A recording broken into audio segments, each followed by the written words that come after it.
आज हमारा टॉपिक है interest on partners drawing. Drawing में कैसे कैसे हम इंटरेस्ट का कैलकुलेशन करेंगे वो हम सीखेंगे। जो ड्राइंग है, ड्राइंग पार्टनर इन कैश में भी कर सकता है और इन काइंड्स में भी कर सकता है। पार्टनर चाहे तो कैश में विड्रॉल कर ले, चाहे तो कभी कभी क्या होता है पार्टनर वुड विड्रॉल कर सकता है, या कभी कभी पार्टनर्स क्या करता है कोई एसेट विड्रॉल कर लेता है। दोनों चीज़ हो सकती है, कैश पे भी विड्रॉल हो सकता है और इन काइंड्स में भी विड्रॉल हो सकता है। ये जो ड्राइंग होता है ये आउट ऑफ कैपिटल होगा या फिर अगेंस्ट प्रॉफिट होगा। अगर क्वेश्चन में कुछ ना दिया हो तो हम अक्सर क्या मानेंगे, ये जो ड्राइंग है वो क्या आपका अगेंस्ट प्रॉफिट है। क्वेश्चन में दिया हुआ है तो अच्छी बात है, अगर क्वेश्चन में नहीं दिया हुआ है तो हम अक्सर ड्राइंग को क्या मानेंगे, अगेंस्ट प्रॉफिट। आइए देखते हैं दोनों में डिफरेंस क्या क्या है। एक एग्जांपल लेते हैं। मान लेते हैं हमारा कैपिटल 1 अप्रैल को, हमारा कैपिटल 1 अप्रैल को 5 लाख रुपीस था। किसी पार्टनर्स का कैपिटल 1 अप्रैल को कितना है, 5 लाख रुपीज। और उन्होंने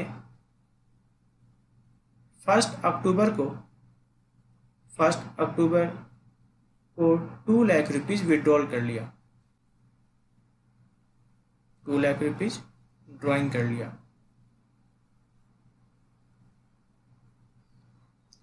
अगर ये आउट ऑफ कैपिटल है, इस केस में क्या होगा, ड्राइंग कैपिटल को रिड्यूस करता है। कैपिटल होता क्या है, CR, और CR रिड्यूस कैसे होगा, DR से। तो एंट्री क्या बनेगी, capital account DR 2 lakh rupees, और फर्म का क्या चला गया, कैश। जो जाता हो क्या होता है, CR। फर्म का क्या जा रहा है, कैश जा रहा है, 2 लाख रुपीज और 2 लाख रुपीज। लेकिन अगर यही ड्राइंग आउट ऑफ प्रॉफिट होता, ऐसे केस में कैपिटल रिड्यूस नहीं होता। इस केस में एंट्री क्या बनती है, पार्टनर्स रिसीवर है, रिसीवर क्या होता है, DR, drawing account DR to cash. ये तो हो गया एंट्री में डिफरेंस। अगर आउट ऑफ प्रॉफिट है, एंट्री हो जाएगी drawing account DR to cash, और अगर आउट ऑफ कैपिटल है, एंट्री हो जाएगी capital account DR to cash. अब दोनों केसों में इंटरेस्ट ऑन कैपिटल जब हम कैलकुलेट करते हैं तो क्या डिफरेंस आता है। इंटरेस्ट ऑन कैपिटल अगर कैलकुलेट करना हो 10% के रेट से, तो अगर बात हम करें अगर आउट ऑफ कैपिटल वाले केस में, अगर ड्राइंग कैसे है, आउट ऑफ कैपिटल, ऐसे केस में ड्राइंग कैपिटल को रिड्यूस कर देता है। तो जो आपका इंटरेस्ट निकलेगा 1 अप्रैल से लेके 30 सितंबर तक, वो आपका इंटरेस्ट निकलेगा 5 लाख रुपीज पर। और 1 अक्टूबर से लेके नेक्स्ट ईयर 31 मार्च तक, नेक्स्ट ईयर 31 मार्च तक जो आपका इंटरेस्ट कैलकुलेट किया जाएगा वो 5 लाख पर नहीं किया जाएगा, क्योंकि 1 अक्टूबर को तो आपने 5 लाख रुपए में से 2 लाख रुपीज विड्रॉल कर लिया है। तो अब आपका जो इंटरेस्ट मिलेगा वो 1 अक्टूबर से किससे मिलेगा, 3 लाख रुपीज पर, यानी 5 लाख रुपए पर मिलेगा 6 मंथ तक, और नेक्स्ट 6 मंथ पर कितना मिलेगा, 3 लाख रुपीज पर इंटरेस्ट मिलेगा। क्योंकि अगर ड्राइंग आउट ऑफ कैपिटल होता है, ऐसे केस में ड्राइंग कैपिटल को रिड्यूस कर लेता है। लेकिन अगर अगेंस्ट प्रॉफिट की बात करते हैं, ऐसे केस में इंटरेस्ट ऑन कैपिटल जब आप निकालोगे उस केस में ड्राइंग कैपिटल को इफेक्ट नहीं करता, यानी interest on capital 5 lakh rupees per दिया जाएगा 12 मंथ के लिए, ठीक है ना। और जो 2 लाख रुपीज ड्राइंग किया गया है, उस ड्राइंग पर इंटरेस्ट ऑन ड्राइंग पार्टनर से चार्ज किया जाएगा। इंटरेस्ट ऑन ड्राइंग पार्टनर से चार्ज किया जाएगा 6 मंथ के लिए। क्लियर है ना? फिर से एक बार करते हैं। अगर ये आउट ऑफ कैपिटल हो, ड्राइंग आउट ऑफ कैपिटल हो, तो ऐसे केस में क्या करता है, कैपिटल को रिड्यूस करता है। लेकिन अगर ड्राइंग अगेंस्ट प्रॉफिट हो, ऐसे केस में ड्राइंग कैपिटल को रिड्यूस नहीं करता। एंट्री क्या बनेगी? आउट ऑफ कैपिटल केस में capital account DR to cash. अगर अगेंस्ट प्रॉफिट हो, एंट्री क्या बनेगी आपकी? Drawing account DR to cash. अगर इंटरेस्ट ऑन कैपिटल इस केस में कैलकुलेट करना हो तो 1 अप्रैल से लेके 30 सितंबर तक इंटरेस्ट दिया जाएगा 5 लाख रुपीज़ का 6 मंथ के लिए। और नेक्स्ट 5 ईयर यानी 1 अक्टूबर से लेके 31 मार्च तक इंटरेस्ट किस पर दिया जाएगा? 5 लाख रुपीज़ पर नहीं, 5 लाख में से 2 लाख रुपीज़ लेस करके जो अमाउंट निकलेगा 3 लाख रुपीज़, उस 3 लाख पर आपको देना पड़ेगा 6 मंथ का इंटरेस्ट, क्योंकि ड्राइंग आपके कैपिटल को क्या करता है? रिड्यूस कर देता है। लेकिन अगर अगेंस्ट प्रॉफिट हो, उस केस में इंटरेस्ट ऑन कैपिटल किसका दिया जाएगा? 5 लाख रुपीज़ का दिया जाएगा 12 मंथ के लिए। 2 लाख रुपीज़ का इंटरेस्ट ऑन कैपिटल निकालते समय कोई फर्क नहीं पड़ेगा, उसको हम कंसीडर नहीं करेंगे। लेकिन ऐसे केस में interest on drawing partners firm charge कर सकती है। कितने मंथ के लिए? 6 मंथ के लिए। इंटरेस्ट ऑन ड्राइंग तभी चार्ज किया जाएगा या तो पार्टनरशिप डीड में उसके बारे में कुछ लिखा हो। अगर पार्टनरशिप डीड नहीं है तो इंटरेस्ट ऑन ड्राइंग चार्ज नहीं किया जाएगा। आइए देखते हैं नेक्स्ट पार्ट।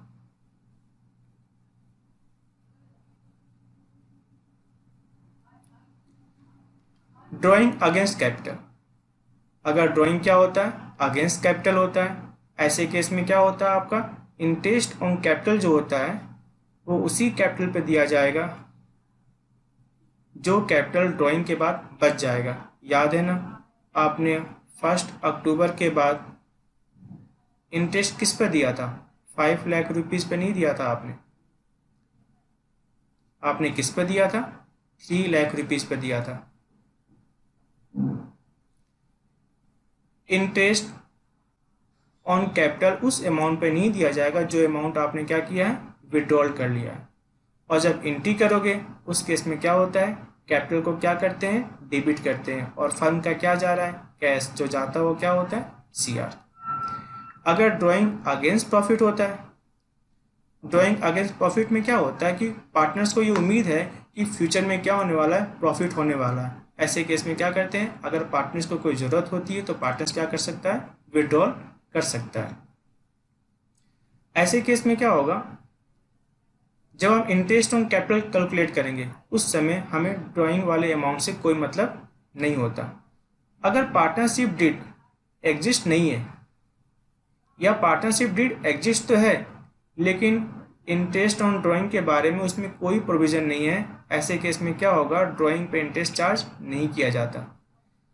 अगर पार्टनरशिप डीड होता और डीड में ये लिखा होता है कि interest on capital, interest on drawing charge करना है, तो आप इंटरेस्ट ऑन ड्राइंग क्या करते हैं? चार्ज करते हैं।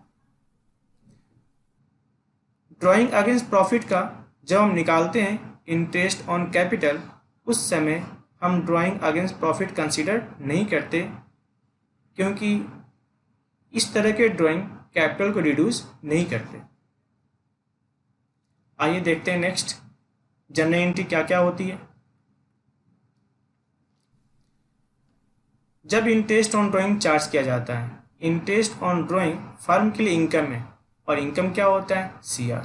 और ये पैसा हम किससे मांगते हैं? पार्टनर से। जिससे मांगते हैं उसे हम क्या करते हैं? DR। बाद में क्या होगा? इंटरेस्ट ऑन ड्राइंग ये CR ट्रांसफ़र कैसे हो जाएगा? DR से।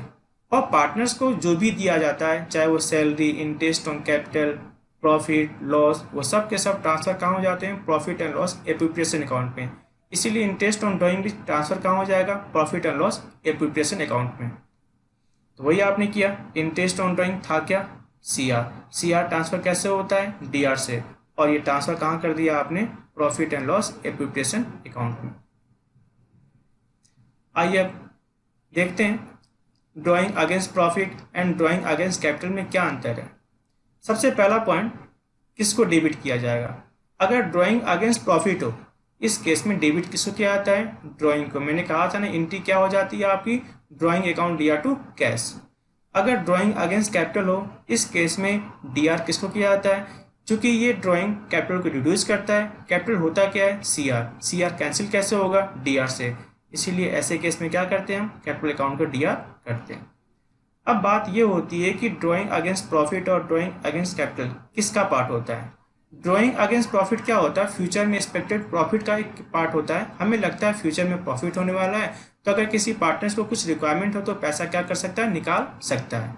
लेकिन अगर बात करें ड्राइंग अगेंस्ट कैपिटल की, तो ये ड्राइंग क्या होता है? कैपिटल का पार्ट होता है। ये कैपिटल को क्या करता है? रिड्यूस कर देता है। तो वही बात है, ये क्या आपका एक्सपेक्टेड प्रॉफिट है और ये क्या है? पार्ट ऑफ कैपिटल है। अब इसका इफेक्ट क्या पड़ेगा? ड्राइंग अगेंस्ट प्रॉफिट का कैपिटल पर कोई इफेक्ट नहीं पड़ता, नॉट रिड्यूस कैपिटल। लेकिन अगर ड्राइंग अगेंस्ट कैपिटल हो तो क्या करता है? कैपिटल को क्या करता है? रिड्यूस करता है। अब बात करते हैं इंटरेस्ट ऑन ड्राइंग। जो ड्राइंग अगेंस्ट प्रॉफिट होता है उस पर इंटरेस्ट ऑन ड्राइंग चार्ज किया जाता है अगर पार्टनरशिप डेट में इंफॉर्मेशन हो। लेकिन ड्राइंग अगेंस्ट कैपिटल, ऐसे केस में इंटरेस्ट ऑन ड्राइंग चार्ज नहीं करते हैं, क्योंकि इस तरह के ड्राइंग कैपिटल को रिड्यूस कर देते हैं। तो इसका सीधा इफेक्ट किस पर पड़ता है? कैपिटल के इंटरेस्ट पर पड़ता है।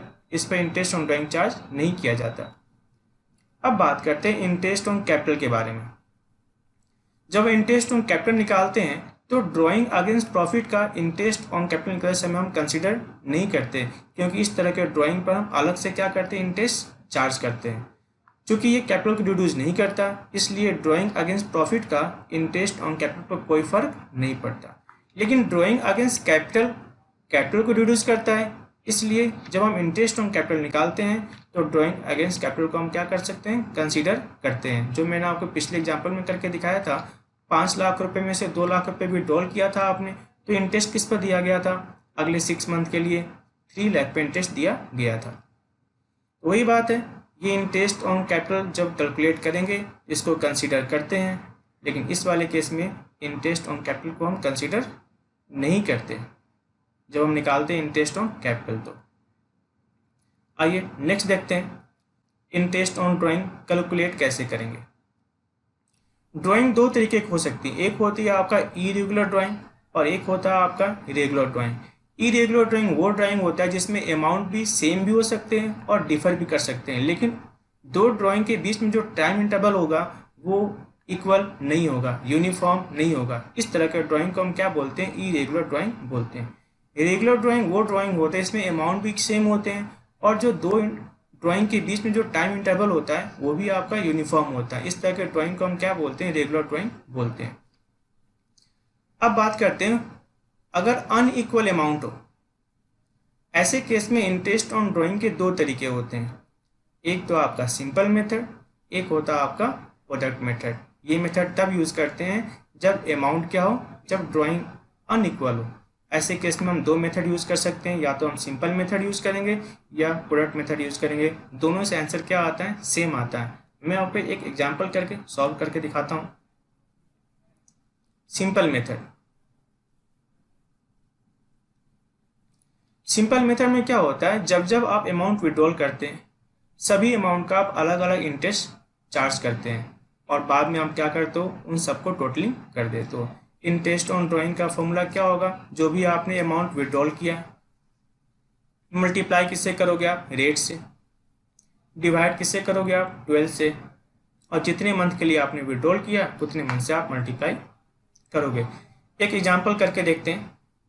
मान लेते हैं आपने 1 अप्रैल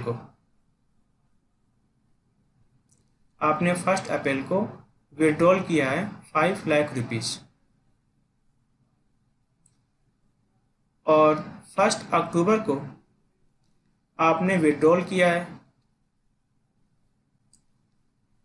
3 लाख रुपीज।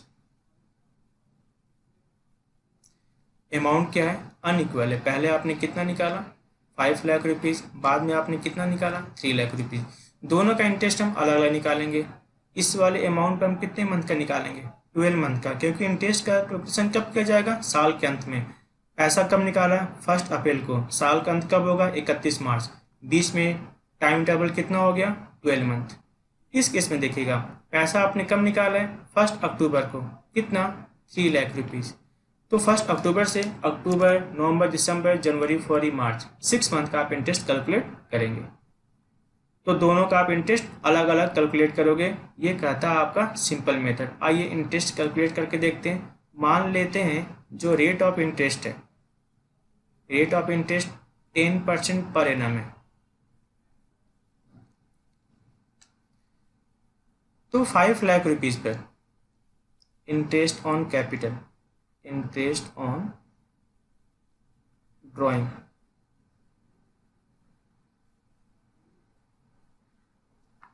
फॉर्मूला क्या होता है आपका, अमाउंट ऑफ ड्राइंग मल्टीप्लाई किससे करते हो आप, रेट से, डिवाइड किससे करोगे, 100 से, और डिवाइड 12, और जो भी आपका मंथ होगा उससे आप क्या करोगे, मल्टीप्लाई करोगे। तो जो आपने अमाउंट निकाला है 1 अप्रैल को, जो आपने अमाउंट निकाला है 1 अप्रैल को, अमाउंट ऑफ ड्राइंग कितना आपका, 5 लाख रुपीज़, रेट कितना आपका 10%, डिवाइड किससे करोगे, 12 से, और हमें निकालना भी कितने मंथ का है, 12 मंथ का, कितना आ गया आपका 50,000। अब निकालते हैं जो आपने सेकेंड विड्रॉल किया था। सेकेंड विड्रॉल आपने कब किया था, 1 अक्टूबर को। 1 अक्टूबर को आपने विड्रॉल कितना किया था, 3 लाख रुपीज़। तो 3 लाख रुपीज़ का 10%, 3 लाख रुपीज़ का 10%। लेकिन इस बार हम 12 मंथ का नहीं निकालेंगे, कितने मंथ का निकालेंगे, 6 मंथ का, क्योंकि हमने पैसा कब निकाला, अक्टूबर को। अक्टूबर, नवंबर, दिसंबर, जनवरी, फरवरी, मार्च, 6 मंथ का इंटरेस्ट कैलकुलेट करेंगे। तो 6 मंथ का इंटरेस्ट आपका कितना आ जाएगा, 15,000, यानी कुल आपका इंटरेस्ट कितना आ गया, 65,000। ये तो था आपका सिंपल मेथड। अब इसी क्वेश्चन को हम सॉल्व करते हैं प्रोडक्ट मेथड से। इसमें हमें 4 कॉलम की रिक्वायरमेंट होती है। पहला कॉलम होगा आपका डेट ऑफ विड्रॉल, किस डेट को आपने विड्रॉल किया है। दूसरा कॉलम होता है आपका अमाउंट, कितना आपने अमाउंट विड्रॉल किया है। तीसरा होता है टाइम पीरियड, यानी कितने पीरियड के लिए आपने पैसा विड्रॉल किया है। और लास्ट कॉलम होगा आपका प्रोडक्ट, लास्ट कॉलम होता है आपका प्रोडक्ट। तो पहला पैसा आपने कब निकाला था, 1 अप्रैल को। पैसा आपने कितना निकाला था, 5 लाख रुपीज़, और टाइम पीरियड कितना हो गया था आपका, 12 मंथ, क्योंकि 1 अप्रैल को निकाला। और इंटरेस्ट कैलकुलेट कब होगा, 31 मार्च को। तो 1 अप्रैल से लेके नेक्स्ट ईयर 31 मार्च, कितना हो गया, 12 मंथ। सेकेंड पैसा आपने निकाला है 1 अक्टूबर को, और पैसा आपने कितना विड्रॉल किया है, 3 लाख रुपीज़। तो टाइम पीरियड कितना बच गया, अक्टूबर में आपने विड्रॉल किया, अक्टूबर, नवंबर, दिसंबर, जनवरी, फरवरी, मार्च, 6 मंथ। तो आप कितना निकालोगे, 6 मंथ का निकालोगे। तो 5 लाख मल्टीप्लाई 12 कितना हो जाएगा आपका, 60 लाख रुपीज़। और 3 लाख मल्टीप्लाई 6 कितना हो जाएगा आपका, 18 लाख रुपीज़। टोटल कितना हो गया आपका, 78,000। कितना हो गया, 78 लाख रुपीज़। अब इंटरेस्ट ऑन ड्राइंग का फॉर्मूला क्या था, टोटल प्रोडक्ट मल्टीप्लाई किससे करना था, रेट से, डिवाइड किससे करना है, 100 से, और बाद में आप डिवाइड किससे करोगे, 12 से। आइए निकालते हैं अपने interest on drawing. Interest on drawing,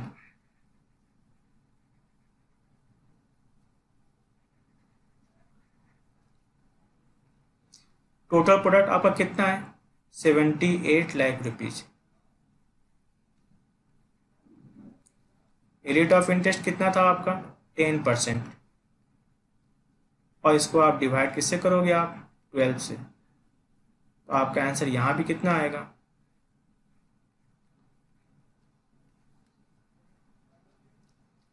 65,000।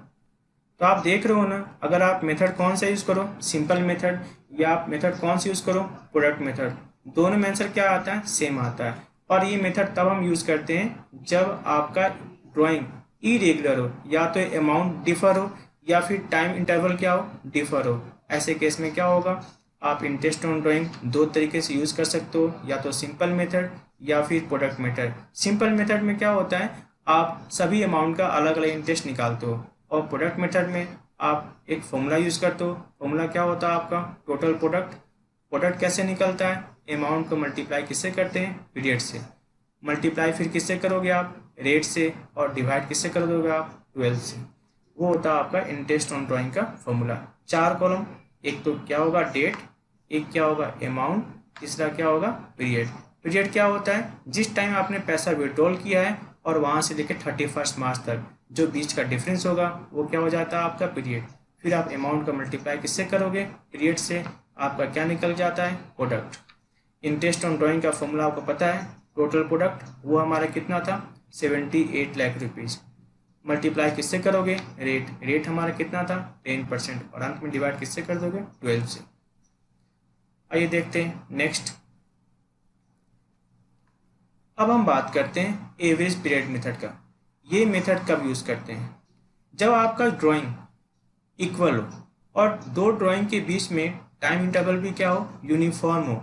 उस केस में हम क्या करते हैं, एवरेज पीरियड मेथड यूज़ करते हैं। मैं आपको बताता हूँ, इस वाले केस में फॉर्मूला क्या होता है, फॉर्मूला होता है टोटल ड्राइंग, जो भी आपने पूरे साल में विड्रॉल किया है। दूसरा क्या होता है आपका रेट, रेट आपको क्वेश्चन में दिया रहेगा क्या रेट है। और तीसरा क्या होता है आपका पीरियड। अब ये पीरियड कैसे निकालते हैं, एवरेज पीरियड हम कैसे निकालते हैं, जब आप पहली बार पैसा विड्रॉल करोगे उसके बाद कितना मंथ बच जाता है, जब आप लास्ट टाइम पैसा निकालोगे उसके बाद कितने मंथ बच जाते हैं, दोनों को जोड़ के डिवाइड किससे करोगे आप, 2 से, तो आपका निकल जाता है एवरेज पीरियड। मान लेते हैं कोई पार्टनर हर मंथ के स्टार्टिंग में विड्रॉल करता है, तो पहली बार उसने पैसा कब निकाला होगा, 1 अप्रैल को। टाइम पीरियड कितना बच गया, 12 मंथ। लास्ट पैसा उसने कब निकाला होगा, 1 मार्च को। टाइम पीरियड कितना बच गया, 1 मंथ। 12 + 1/2 कितना निकलेगा आपका, 6.5। अगर किसी पार्टनर्स ने ड्राइंग किया हर मंथ के लास्ट में, तो पहली बार उसने पैसा कब निकाला होगा, अप्रैल लास्ट, यानी 30 अप्रैल को। टाइम पीरियड कितना बच जाएगा, 11 मंथ। और लास्ट पैसा कब निकालेगा इसने, 31 मार्च को। टाइम कितना बच जाएगा, 0। 11 + 0/2 कितना हो जाएगा आपका, 5.5 मंथ। अगर कोई पार्टनर विड्रॉल करता है हर मंथ के मिडिल में, तो पहली बार ये पैसा कब निकालेगा, 15 अप्रैल को। तो टाइम पीरियड कितना बच गया, 11.5 मंथ। लास्ट पैसा कब निकालेगा ये, 15 मार्च को। टाइम पीरियड कितना बच गया, 0.5। 11.5 और 0.5 डिवाइड किससे करोगे आप, 2 से, क्या निकल के आएगा आपका, 6। वैसे ही हर क्वार्टर के शुरू में हो सकता है, हर क्वार्टर के लास्ट में हो सकता है, हर क्वार्टर के मिडिल में हो सकता है। आइए उसके बारे में देखते हैं क्या क्या होता है। फॉर्मूला तो क्या होता है आपका इंटरेस्ट ऑन ड्राइंग का, टोटल ड्राइंग जो भी उसने पूरे साल में निकाला हो, रेट ऑफ इंटरेस्ट, और एवरेज पीरियड। इसी एवरेज पीरियड की बात हो रही थी, हम ये कैसे निकालेंगे, जब वो पहली बार पैसा विड्रॉल करता है तो कितना मंथ बच जाता है, जब वो लास्ट टाइम पैसा विड्रॉल करता है तो कितना मंथ बच जाता है, डिवाइड किससे करोगे, 2 से, तो क्या निकल जाता है आपका एवरेज पीरियड निकल के आता है। आइए देखते हैं अलग अलग सिचुएशन। सिचुएशन 1, सिचुएशन ये कहता है कि कोई पार्टनर अगर beginning of every month withdrawal करता है हर मंथ के स्टार्टिंग में, तो पहला बार उसने पैसा कब निकाला होगा, 1 अप्रैल को। तो आपका जो टाइम पीरियड है, टाइम पीरियड कितना बच गया आपका, 12 मंथ। लास्ट पैसा इसने कब निकाला होगा, 1 मार्च को। तो टाइम पीरियड कितना बच गया, 1 मंथ। तो 12 + 1/2 कितना आ जाएगा आपका, 6.5 मंथ। तो वही आप क्या यूज करोगे, 6.5 मंथ। सेकेंड सिचुएशन देखते हैं। अगर आपने अमाउंट विड्रॉल कब किया होगा, at end of the every month. तो पहला बार आपने पैसा कब निकाला होगा आपने, 30 अप्रैल को। तो टाइम पीरियड कितना बच जाएगा, 11 मंथ। लास्ट पैसा आपने कब निकाला होगा, 31 मार्च को। लास्ट पैसा आपने कब निकाला होगा, 31 मार्च को। तो टाइम पीरियड कितना बच गया, 0 मंथ। 11 + 0/2 कितना हो जाएगा आपका, 5.5 मंथ। सिचुएशन थर्ड देखते हैं। अगर किसी पार्टनर ने विड्रॉल कैसे किया है, in the middle of every month, her month के मिडिल में। तो पहली बार पैसा इसने कब निकाला होगा, 15 अप्रैल को। पहली बार इसने पैसा कब निकाला होगा, 15 अप्रैल को। तो टाइम कितना बच गया, 11.5 मंथ। लास्ट पैसा इसने कब निकाला होगा आपको, 15 मार्च को। लास्ट पैसा इसने कब निकाला होगा, 15 मार्च को। टाइम पीरियड कितना बच गया आपका, 0.5। 11.5 + 0.5 डिवाइड किससे किया आपने, 2 से। क्या निकल के आ गया आपका, 6 मंथ। सिचुएशन 4 देखते हैं। अगर किसी ने पैसा कब निकाला होगा, in the beginning of each quarter. Quarter कितने होते हैं, साल में 4 क्वार्टर होते हैं, अप्रैल, मई, जून, जुलाई, अगस्त, सितंबर, अक्टूबर, नवंबर, दिसंबर, जनवरी, फरवरी और मार्च। तो बात किसकी है, in the beginning of each quarter. तो पहला क्वार्टर ये है, इसने पैसा कब निकाला होगा, 1 अप्रैल को। टाइम पीरियड कितना बच गया, 12 मंथ। लास्ट टाइम पैसा इसने कब निकाला होगा, 1 जनवरी को। तो टाइम पीरियड कितना बच गया, 3 मंथ।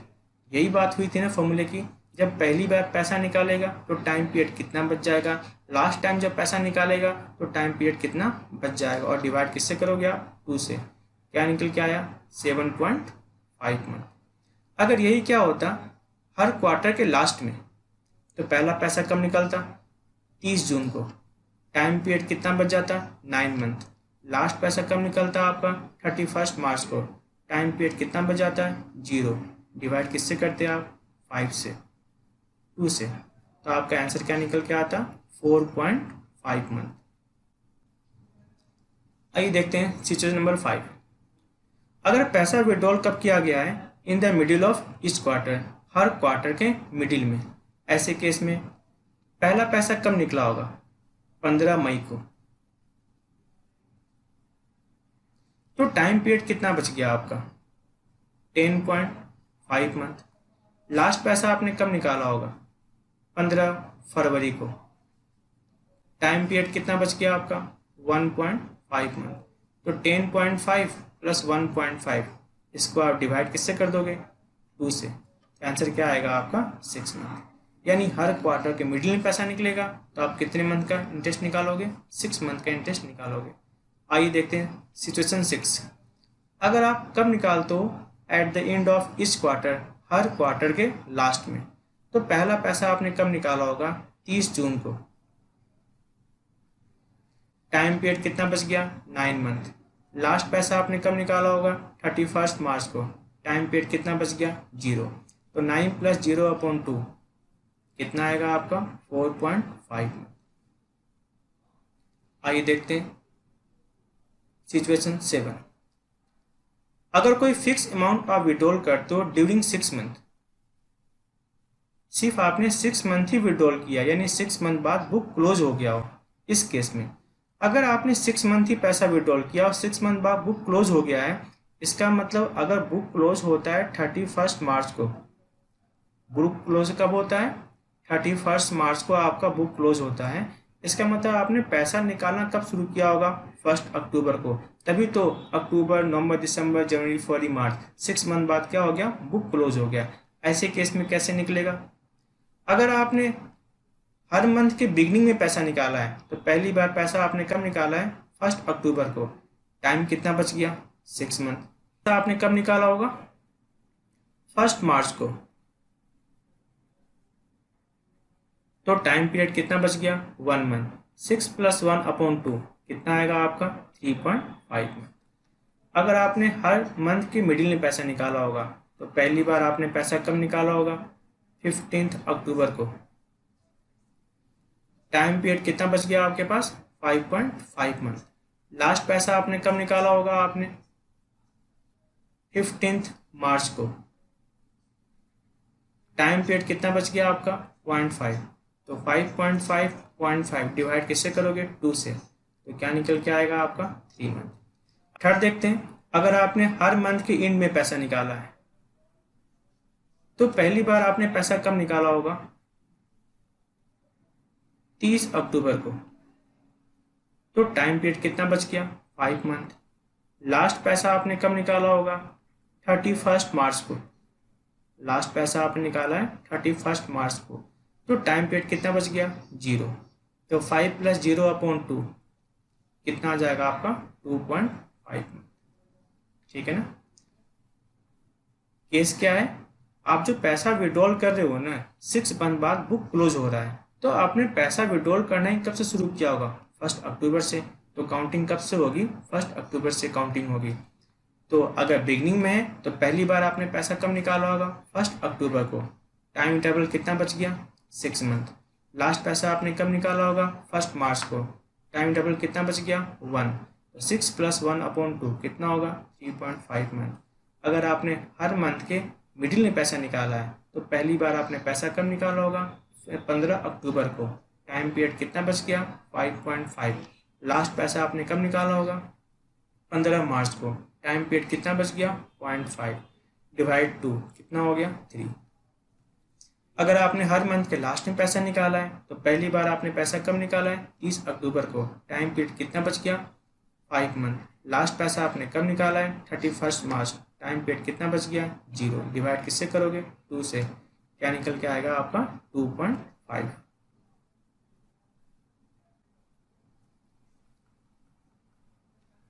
सिचुएशन 8 क्या कहता है कि डेट ऑफ विड्रॉल अगर गिवन ना हो, ऐसे केस में हम क्या निकालते हैं? 6 मंथ का। याद रखिए बात ना, डेट ऑफ विड्रॉल अगर ना दिया हो इस केस में हम कैसे निकालेंगे? 6 मंथ। जैसे एग्जांपल लिखा हो during year, during the year. इन्होंने जो ड्राइंग किया है ना वो ड्यूरिंग द ईयर है। अब मुझे यही पता नहीं चल पा रहा है ये साल के पहले है या साल के लास्ट में। ऐसे केस में हम कितने मंथ का निकालेंगे? 6 मंथ का निकालेंगे। एक एग्जांपल और लेते हैं, अगर लिखा हो during the month, during the month, अगर ऐसी बात लिखी हो, हमें ये नहीं पता चल पा रहा है कि ये मंथ के स्टार्ट में या मंथ के लास्ट में, ऐसे केस में हम क्या निकालेंगे? 6 मंथ का। तो वही बात है, अगर डेट ऑफ विड्रॉल ना दिया हो तो हम कितने मंथ का निकालेंगे? 6 मंथ का निकालेंगे। डेट ऑफ विड्रॉल ना देंगे मतलब लिखा हो ड्यूरिंग द मंथ, हमें पता नहीं चल पा रहा है कि ये मंथ के स्टार्टिंग में या मंथ के लास्ट में, ये ईयर के स्टार्टिंग में है या ईयर के लास्ट में। ऐसे केस में हम कितने मंथ का निकालते हैं? 6 मंथ का निकालते हैं। फिर बात करते हैं, अगर रेट ऑफ इंटरेस्ट जो गिवन है अगर वो पर एनम ना हो, ऐसे केस में क्या होगा? हमें टाइम पीरियड से मतलब नहीं है, जो भी रेट होगा उस रेट को हम यूज़ करेंगे अमाउंट विड्रॉल पर, चाहे अमाउंट 1 मंथ के लिए निकाला गया हो, चाहे 2 मंथ के लिए, चाहे 3 मंथ के लिए, हमें टाइम पीरियड से कोई मतलब नहीं होगा। इस केस में अगर रेट के आगे पर एनम ना लिखा हो तो हम क्या करेंगे? हमें अब टाइम पीरियड से कोई मतलब नहीं है, जो भी अमाउंट विड्रॉल है उस पर रेट एप्लीकेबल हो जाएगा, हमें टाइम से कोई मतलब नहीं रहेगा। एग्जाम्पल देखते हैं, अगर किसी ने पैसा निकाला 1 लाख रुपीज 6 मंथ के लिए और रेट ऑफ इंटरेस्ट कितना आपका? 10% पर एनम, या फिर लिखा हो 10%। दोनों में फ़र्क है। अगर लिखा हो 10% पर एनम तो यहाँ पर हम इंटरेस्ट निकालेंगे सिर्फ और सिर्फ 6 मंथ का। तो 1 लाख रुपीज़ का 10% कितने मंथ के लिए? 6 मंथ के लिए निकालना है। तो आपका आंसर कितना हो जाएगा? 5000। लेकिन अगर बात 10% लिखा होता है, 10% पर एनम नहीं लिखा हुआ है, तो फिर मुझे इस 6 मंथ से कोई लेना देना नहीं है। हम 1 लाख रुपीज़ का डायरेक्टली क्या निकालेंगे? 10%। हमें टाइम से कोई मतलब नहीं होगा। ऐसे केस में इंटरेस्ट ऑन ड्राइंग कितना हो जाएगा आपका? 10,000। याद रखिए बात ना, अगर रेट ऑफ इंटरेस्ट के आगे पर एनम ना लिखा हो तो फिर मुझे टाइम फैक्टर से कोई मतलब नहीं होता। आइए देखते हैं कंक्लूजन, क्या क्या कंक्लूजन निकला हमारा। अगर जो ड्राइंग है at the beginning of each month है, हर मंथ के स्टार्टिंग में, तो हम कितने मंथ का लेंगे? 6.5 मंथ का। अगर हर मंथ के क्या है, मिडिल में है, तो हम क्या निकालेंगे? 6 मंथ का इंटरेस्ट निकालेंगे। अगर हर मंथ के लास्ट में, तो हम निकालेंगे 5.5 मंथ का। अगर हर क्वार्टर के बिगनिंग में है, तो निकलेगा 7.5 मंथ का। हर क्वार्टर के मिडिल में है, तो क्या निकलेगा आपका 6 मंथ का। और अगर हर क्वार्टर के लास्ट में, तो क्या निकलेगा? 4.5 मंथ का। ये अगर याद है तो ठीक है, अदरवाइज मैंने आपको तरीका बता रखा है। फर्स्ट टाइम जब आप पैसा निकालोगे तो कितना टाइम बच जाएगा, लास्ट टाइम जब पैसा निकालोगे तो कितना टाइम बच जाएगा, दोनों को जोड़ के डिवाइड किससे करना पड़ेगा आपको? 2 से। आपका निकल के आ जाएगा कितने मंथ का इंटरेस्ट चार्ज किया जाएगा। ठीक है, नेक्स्ट टॉपिक पे हम इसके प्रैक्टिकल क्वेश्चन करेंगे। Thank you.